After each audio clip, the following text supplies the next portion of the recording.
விஜய் முழுக்க முழுக்க அரைச்சமாவே அரைச்சிர. என்ன அரைக்கிற?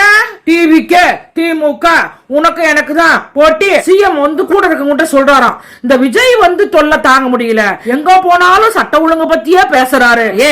உன்னை பத்திலாம் நீலாம் ஒரு ஆளே கிடையாது, உன்னை பத்திலாம் அவர் நினைக்கிறதே கிடையாது. தற்கொலை விஜய், நீ ஃபர்ஸ்ட் வெற்றி பெறுவியான்னு பாரு. நீ ஏன் தோந்து போவது உறுதி. ஒரு முறை சிஎம் சார்ன்ற, ஒரு முறை வந்து நண்பர்ன்ற பைத்தியம் முடிச்சுக்கிச்சு உனக்கு. கூட்டணிக்கு வாங்க, நான் வந்து உங்களுக்கு ஆட்சியில பங்கு தரேன் அப்படின்னு சொல்லி சொன்னல. ஒரு 2-3 கட்சி கூட போகல. பெண்களுக்கு பாதுகாப்பு இல்லையா, இவர்தான் விளக்கு பிடிச்சு பார்த்தாரு. கிராமம் கிராமமா நான் போவேன், நீ எங்க, நீயே ஜெயிக்க முடியாது.